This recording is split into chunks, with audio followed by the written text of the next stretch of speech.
Hello and welcome back to App4U. So this particular video is the continuation of the previous video wherein we had discussed about the problem where we had to find the merging point of two linked list, right? So we had already discussed three methods: the brute force method, one using the hash table and one using the stacks.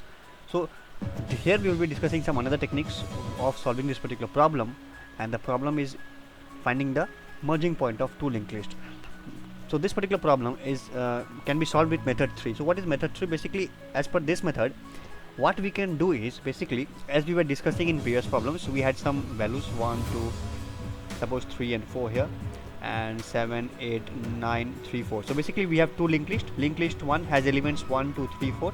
Linked list 2 has elements 7 8 9 3 4.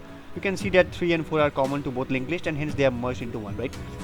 And hence this is the merging point. So what we can do as per this method is, let us do one thing. Let us suppose this is linked list 1, this is linked list 2. It has n elements, it has m elements. So what we can do is basically consider one of the list, suppose this list, and we will store the address of all the nodes in an array. Getting the point? So we are using an array, and what will be the size of the array? Suppose I am taking this list, then size will be m, and basically I am storing the address of all the elements, all the nodes in this linked list in this particular array. Getting the point? And just after storing the address of all the nodes of list 1 in this array, I will sort the array elements. Getting the point? I will basically sort them. So what is the time complexity of sorting? For the most efficient sorting technique, you will be having a time complexity of order m log m, right? Assuming that the size of the array is m, then order m log m will be the time for sorting. Alright, no problem. So far what we have done is, we are traversing the array, so that will take order m, right? And while traversing, what we are doing, we are storing all the elements in the array, right? So first of all, see the sequence of complexities. So basically what I want to say is, first of all we will traverse through the entire linked list 1, so that traversal will take order of m, right? Plus, once I have stored all the address of the nodes in the array, I will sort this array. That sorting will take order m log m. Fine.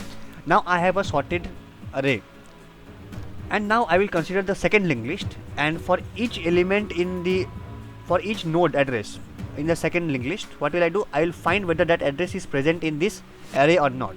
Now point to be noted, this array is sorted. We are finding the address of this node in the sorted array.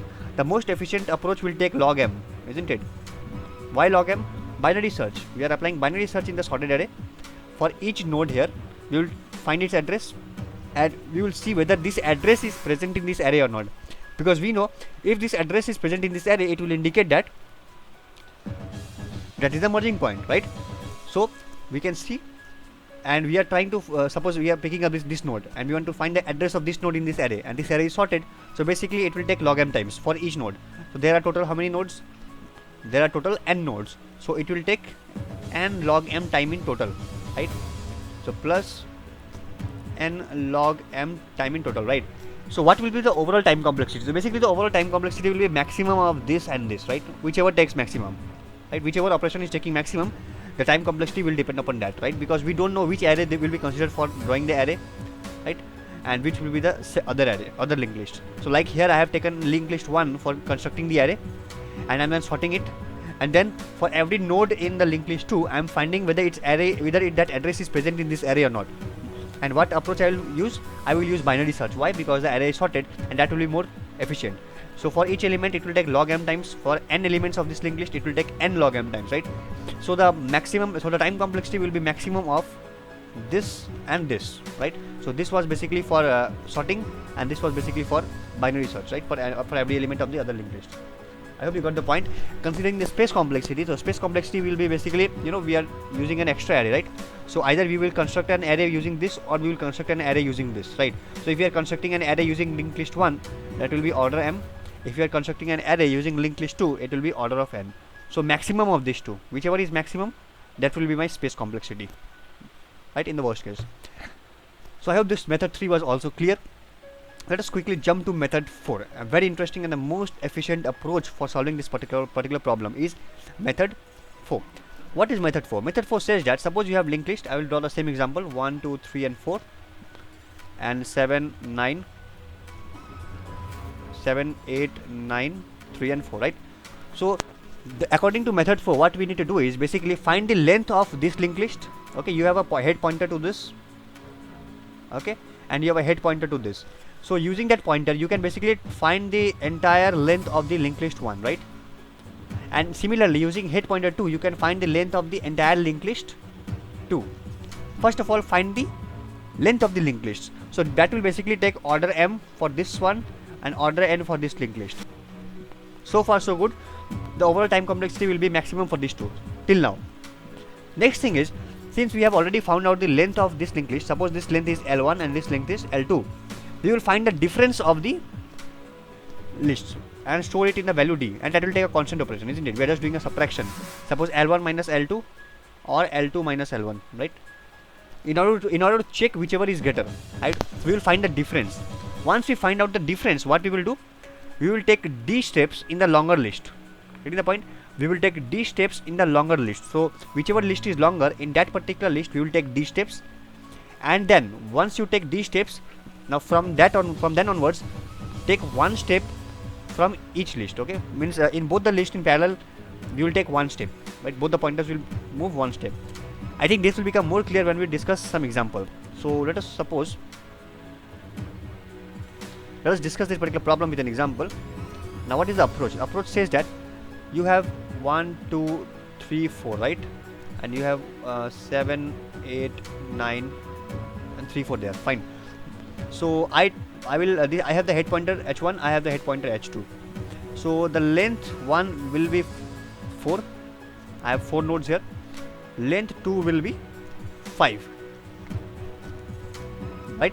Find the difference and store it in d. D equal to L2 minus L1, right? Which is equal to 1. Now I did these steps. Now what will do? Make d steps in the longer list, order of d. It will take, means d is equal to 1. So I have to move this h1 to one step in the longer linked list. So move it one steps in the longer linked list. It will come here. So now h1 is here. Getting the point? What is the next step?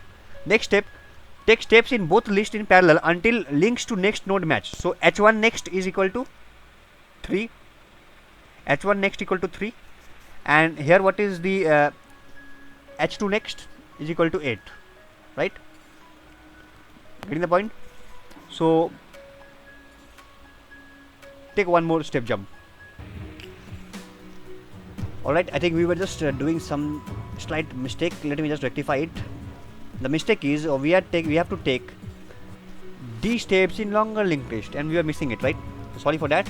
We have linked list 1, linked list 2. The length of linked list was found to be 4, length of linked list 2 was found to be 5, and the difference is basically 1, which is a longer linked list. This one is a longer linked list, right? This is long.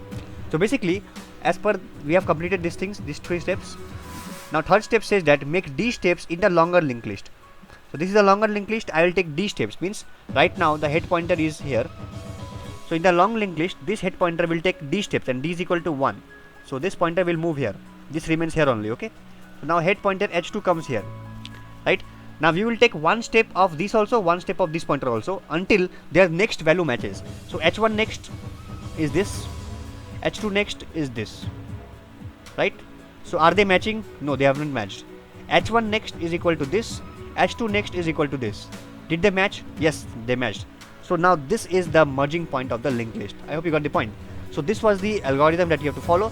First of all, find the length of the linked lists L1 and L2, compute the difference.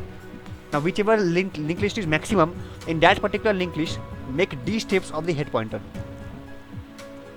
Okay, the pointer will take d steps, and then in both the now once it has arrived, once this in the longer linked list, once the pointer has taken d steps, then from there onwards take one step of this head pointer also of the other list, and one step of this pointer also in this list, and until their next value matches. So here next was not matching, they came here, their next matched. Getting the point?